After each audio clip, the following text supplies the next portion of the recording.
Hi everyone, my name is Irene. Today's video will be on triangles. Specifically, we'll be going over different ways to classify triangles, the sum of the interior angles of a triangle, and the exterior angle of a triangle theorem.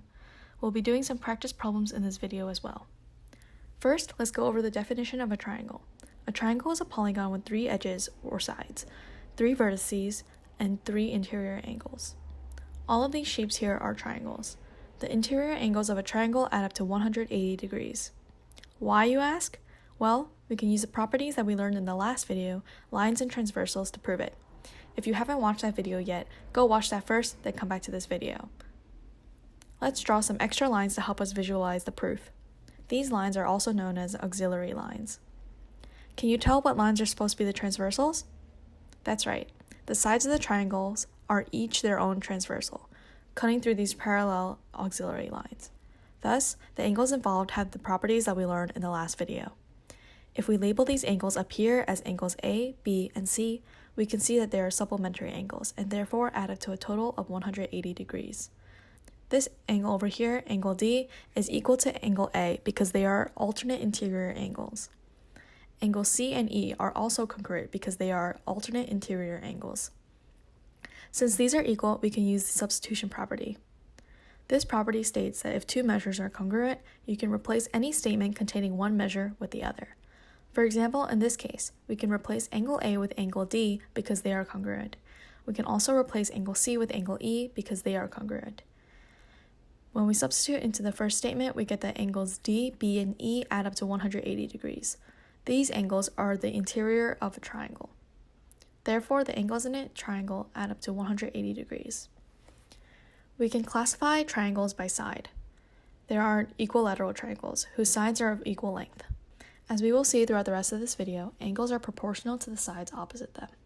Since all the sides in this type of triangle are equal, their angle measures are equal as well.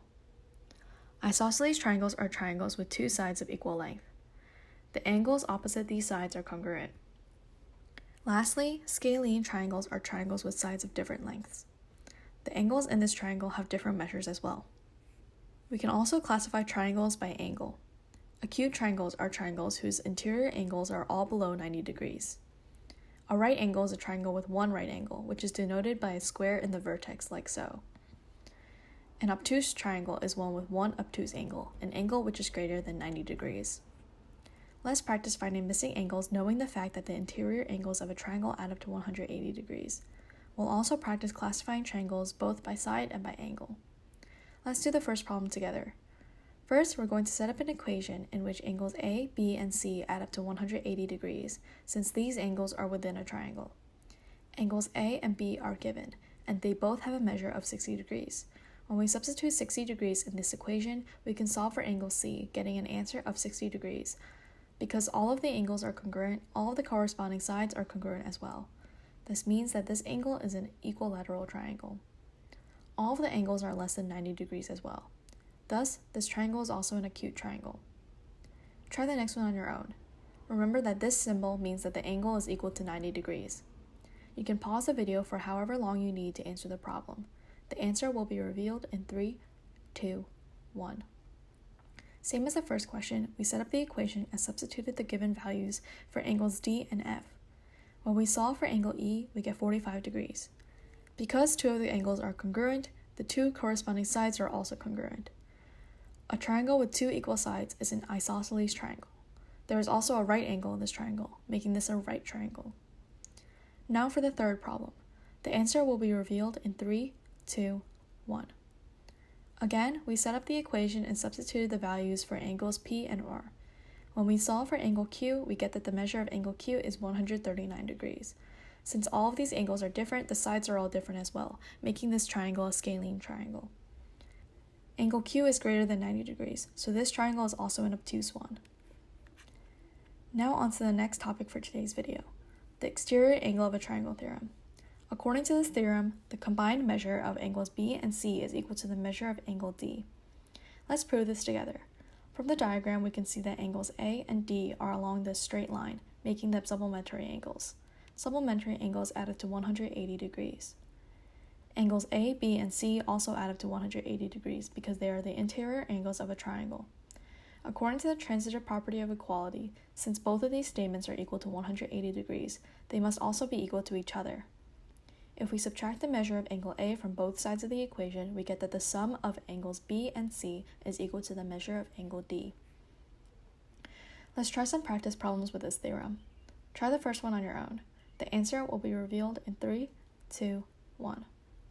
According to this theorem, the two angles besides the one adjacent to this exterior angle are equal to the measure of the exterior angle.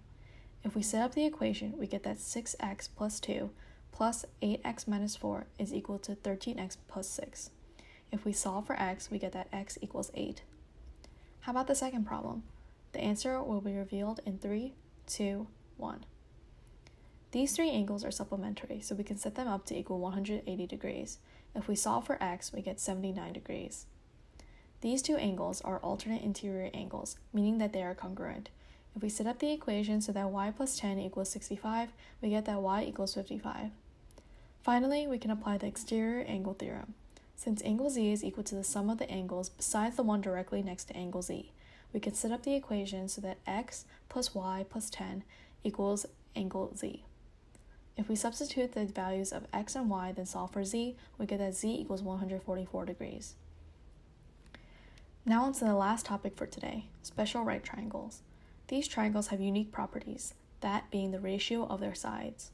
The first one we'll be discussing is the 30, 60, 90 triangle. The side opposite the 30-degree angle is equal to the variable x. The side opposite the 60-degree angle is larger and is equal to x rad 3. The side opposite the right angle is even larger and is equal to 2x. As the angle measure increases, the length of the side also increases.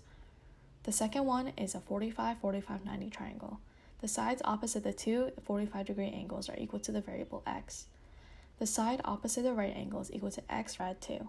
Note that these are two separate triangles, so the values of x for each triangle are independent of one another.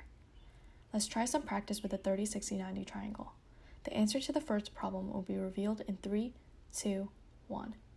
Make sure you don't get confused between this x being used to represent the length of side AC in this problem with the other x, which was used to represent the ratios between the sides in the previous slide. The side opposite the 30-degree angle is equal to 7. The side opposite the 60-degree angle will be equal to this side times rad 3, or 7 rad 3. The side opposite the right angle, side BC, will be equal to twice the value of side AB, or 14. How about the next problem? The answer will be revealed in 3, 2, 1. This time, we are given the length of the side opposite the right angle, 22. Side EF is twice the length of the side opposite the 30-degree angle, side DF. Thus, side DF, or Q, is equal to 11. Side ED is equal to side DF times rad 3, or 11 rad 3. Now let's try some problems with the 45, 45, 90 triangle. The answer will be revealed in 3, 2, 1. Here we are given the value of the side opposite the right angle. We know that side MO is equal to sides R and S multiplied by rad 2, so in order to get the values of these sides, we could just go backwards by dividing.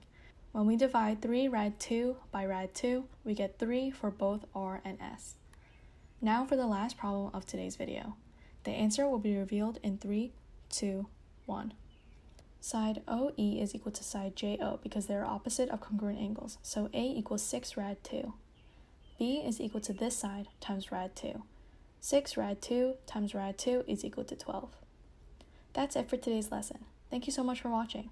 If you want more practice, there is an additional worksheet and its answer key attached in the description box below.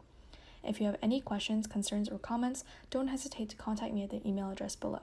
It's also linked in the description for your convenience. Until next time.